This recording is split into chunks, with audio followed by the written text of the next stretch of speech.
Hello, કેમ છો બધા? આજે બનાવીશું આપણે લીંબુ પાવડર. લીંબુ મોંઘા થાય તે પહેલાં આપણે બનાવી લઈએ. મેં આ 500 ગ્રામ લીંબુ લીધા છે અને મેં ધોઈને કોરા કરી લીધા છે. આપણે આને હવે લીંબુનો રસ આપણે કાઢી લઈશું.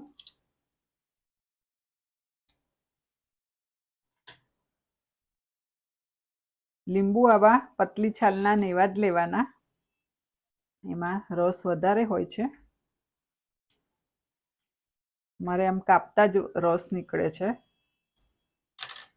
આવી રીતે બધા જ આપણે લીંબુ કાપીને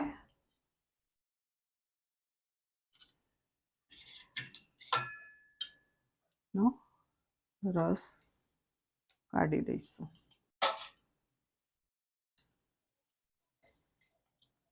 અડધા લીંબુમાંથી જ કેટલો બધો રસ નીકળે છે. બાળકો સ્કૂલેથી આવે, કોલેજેથી આવે કે રમીને આવે કે બહારથી આવે, એમને જો આપીએ આ પાવડર તો ફટાફટ શરબત બનાવીને પી શકે છે.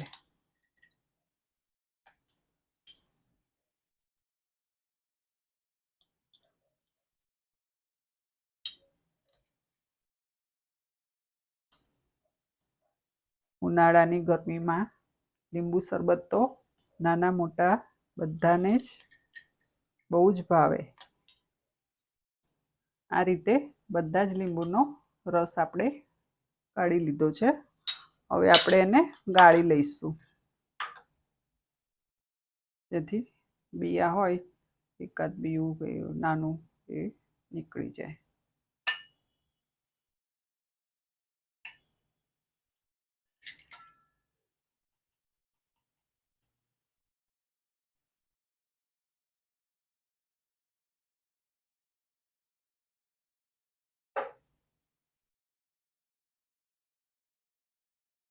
હવે આપણે આ થાળીમાં આપણે જે રસ છે તે ઉમેરી દઈશું.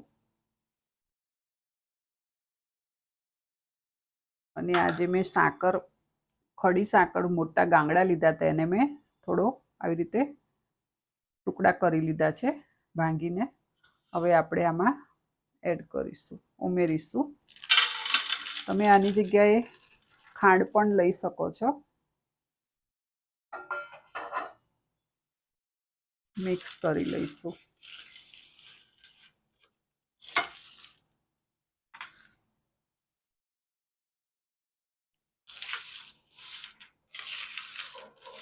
આને પંખા નીચે જ આપણે મૂકી દઈશું. 2 થી 3 દિવસમાં સરસ આને આપણે હલાવતા રહીશું.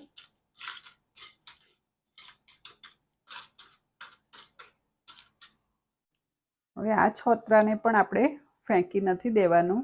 આપણે એને હું કટકા કરીને સૂકવી દઈશ, પછી એનો પાવડર બનાવવાનો છે. એ વ્હાઈટ કપડામાં આપણે જ્યારે ધોઈશું ત્યારે આપણે નાખીએ તો એકદમ સરસ ચમક આવે છે.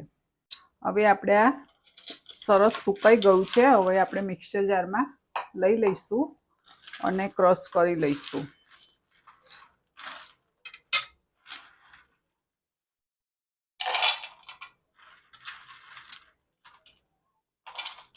ત્રણ દિવસ થયા સુકાતા. મિક્સરમાં ક્રશ કરી હવે આપણે ચાળી લઈશું.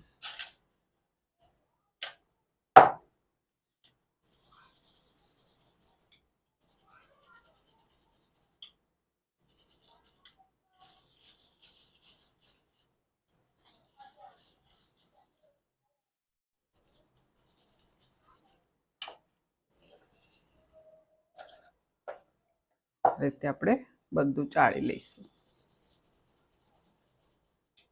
લીંબુના રસનો પાવડર એટલે લીંબુ સિકંજી પાવડર સરસ તૈયાર થઈ ગયો. હવે આપણે આ બોટલમાં ભરી દઈએ.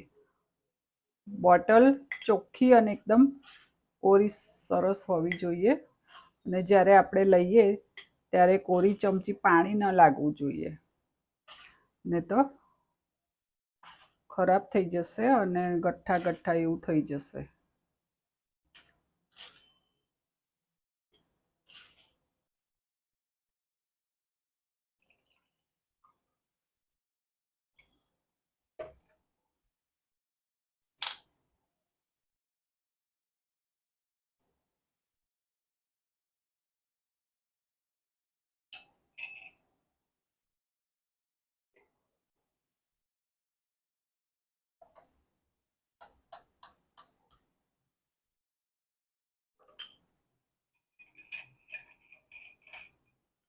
સરસ એવો લીંબુ શરબત આપણો ઇન્સ્ટન્ટ તૈયાર. લીંબુ શરબત આપણું તૈયાર. બાળકો પણ સરસ રીતે ઇઝીથી બનાવી શકે. વિડીયો ગમ્યો હોય તો લાઈક કરજો, શેર કરજો અને ફોલો કરજો. Thanks for watching.